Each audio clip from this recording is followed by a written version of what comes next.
truths to be self-evident, that all men are created equal, that they are endowed by their Creator with certain unalienable rights, that among these are life, liberty, and the pursuit of happiness. That to secure these rights, governments are instituted among men, deriving their just powers from the consent of the governed. That whenever any form of government becomes destructive of these ends, it is the right of the people to alter or abolish it, and to institute new government, laying its foundation on such principles and organizing its powers in such form as to them shall seem most likely to affect their safety and happiness. Prudence indeed will dictate that governments long established should not be changed for light and transient causes. And accordingly, all experience hath shown that mankind are more disposed to suffer while evils are sufferable than to right themselves by abolishing the forms to which they are accustomed. And this is Because Liberty with Curtis Hart and Chris Bornstead. And on this edition of Because Liberty Remixed, we are going to be listening to an interview with the one and only Tony Stiles. So, without any further ado, let's go ahead and listen to that interview. Is that any better? I can't hear you. I had talked to you earlier. This is a Because Liberty podcast. Yeah. Okay. So, yeah, you're totally on air. Oh, right now? Yeah. Oh, fantastic. Excellent. So, I'm going to go ahead and turn... Sounds good to me. So... For those that don't know, this is Tony Stiles, and apparently I dropped the bomb, or he dropped the bomb on my post on Facebook earlier today that you're the campaign manager for the Austin Petersen 2016 campaign. Yeah, I would consider that the least of my credentials, but... And so, why don't you tell the listeners really quick what else you do? What else do I do? Yeah, what does Tony Stiles do? Oh, my goodness. Well, I do a lot of things. Outside of doing political talk radio, I enjoy line dancing, and every once in a while, I talk philosophy, politics, and economics. And I read on your website that you retired at 34. I did. That is extremely... That's an amazing feat to pull off. How did you pull that off? It happens. What happened was I had a very fortunate career. In my life, the first thing I did outside of even before going to college, I started a business doing the first of any template website. We actually coined the phrase template website while I was in high school. And from there, I started doing businesses and just kind of worked things up from there. My entire life has been devoted to pretty much doing good in humanity. Anything that has to do with humanitarian work. And from there, I just kind of got into human trafficking, the anti-human trafficking field, and have done a pretty good job from there. My first job was in Romania. Worked in Romania for a couple years, and then came back to the United States after my father passed away. Ran his business, started more businesses, and the people that had me in the anti-human trafficking field in Romania, in Bulgaria, in Ukraine, in Eastern Europe, they kept on asking me if I wanted to come back. And I told them, well, maybe someday. Someday will happen. Someday it'll come. And the someday came.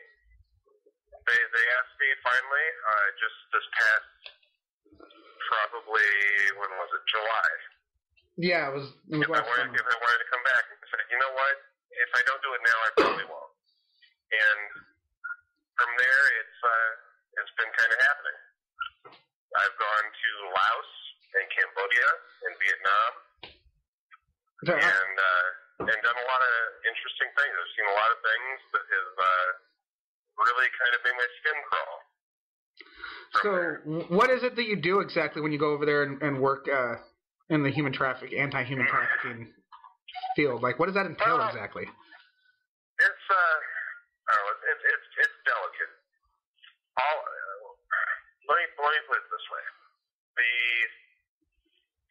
people that I work with, they're highly secretive. We don't seek anybody's donations or anything like that. But there are outside donors that know what's going on in the world. They give money to it. Now, I'm not looking for money. I'm not looking for donations. But there are people out there that understand what's going on, and they give a pretty penny to people like me and these people that I work with who are ex-Navy SEALs and Army Rangers and Special Forces. We go into places and we take people out of dangerous situations. The last one in Cambodia, for example, was just outside of a small village in northern Cambodia, outside the border of Laos. And there was a fake orphanage. A fake orphanage is a orphanage that has children that were stolen, which is a hard concept for a lot of people to understand. But there are orphanages out there that steal children from families and try to sell them. This is a pedophile orphanage, for example. My Lord. And we went into this place, and my job was to act as if I was a pedophile, go in and buy children. We bought 10 children for about $7,000 a piece, took them outside of the orphanage after I bought them, didn't inform them who I was. They thought they were going to their own demise. Brought them outside to the camp where we were at, informed them of who we were, and then went in the middle of the night with them and took about 50 more children from that orphanage in the middle of the night and ran through the jungle for about a day and a half. And got them to some buses, put them on the buses to a safe house in their capital city of Phnom Penh. And from there, just saved them. And that's been what I've been doing for the past, I guess, 9 months. That's absolutely amazing. That's got to be, hands down, the most awesome story that has been told on this radio show. Yeah.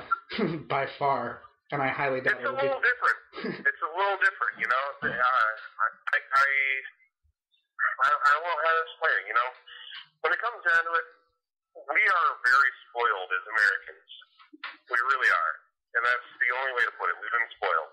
We have a certain outlook on life where everything is peaches and cream, black and white. You know, sometimes there's a little bit of gray area there, but there's definitely an element in the world out there that is unpopular, that sees things way differently than we do. And it's not going to get reported in the mainstream media. The mainstream media cannot sell advertising talking about children dying. Yeah. And at this fake orphanage, for example, in Cambodia, there was a pit, all right?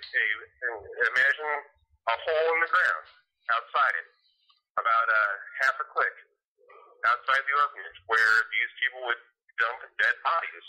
And once a week, they'd light them on fire, these children, because they've been used up. Wow. This is not something that the mainstream media wants to report on. They won't report on it because you cannot sell advertising talking about this kind of thing. And this is the second largest illegal enterprise in the world. And that's only second to drugs, which shouldn't be, I want to make that clear, should not be an illegal enterprise. So technically, to a libertarian, this is the largest enterprise out there. It was actually a group that sounds similar to what your group does in North Korea. They're called Link, Liberty North Korea. And I read a book about somebody who escaped out of there and hooked up with the people from Link. But they actually have people that go inside and extract people from there. And yeah, God bless them. You know, it's a very difficult industry, and it's so dark. It's almost hard to believe how bad it is. You know, everybody's seen, I would assume everybody that's listening has heard or seen Taken. Yeah. You know, Liam Neeson. Yeah. You know? Good luck. And that's really what it is. We're out there, and we are there, and we're trying to take back these people. It's very dangerous, it's very hard, and we need as much help as we can get.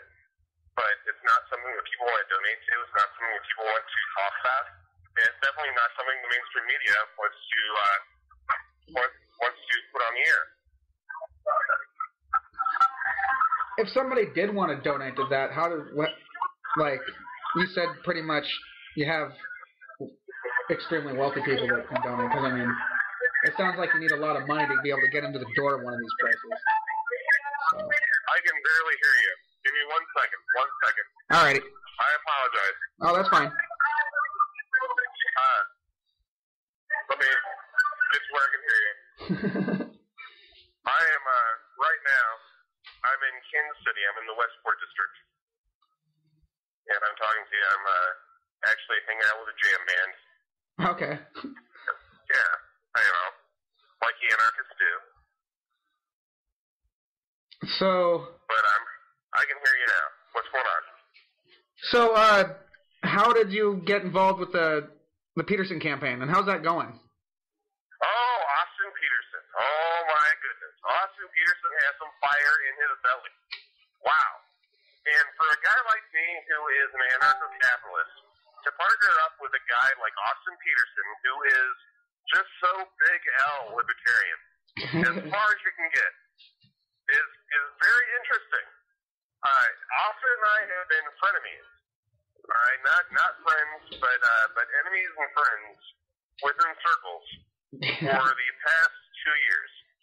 And last year on Valentine's Day, him and I, we sat down at the Students for Liberty Conference, the International Students for Liberty Conference. We sat down and met each other face to face for the very first time, and we talked out, the world's problems, if you will. Austin is, he's on top of it. He gets it. He understands. And people that say that he is not for the NAP, that's not true. Austin understands the non-aggression principle, and he understands it in the same way that I do. It's as if you take and this is my own example, not his. This is as if you take a cotton ball and you squish it up in your hand and you try to throw it towards the North Pole. All right? You're going to fall short. The non-aggression principle, as of right now, is not obtainable, but it's a good thing to believe in. And it's a good thing to believe in because it's the right thing to believe in. And it's not that he doesn't believe in it, it's that it's not obtainable at this particular point in time. And that's true. I really want it to be, and so does he. And hopefully, with the right amount of people believing and trying, it can be with an intellectual revolution. But right now, it's not happening. Yeah, it'll take some time. We need to do what we can to elect people into office to get those principles as close as we can to obtainable. Yeah, that's one of the reasons why I decided to run for office, and that not only that, but to help the party out with upticket voting. If the more libertarians that they see, the more viable the party seems. And just it isn't just one guy running. In Washington State, I'm thinking that we have 26 people, or somewhere about that. I know that it's more than 20 that are going to run it for a state office. So I'll tell you what, Austin is a stand-up guy. He understands what's going on. He's articulate. He's smart, and he gets it. And that's not something that we're getting from Gary Johnson right now. Gary Johnson is a guy that, I'm friends with Gary. I love Gary. He's a friend of mine, close personal friend. But he is.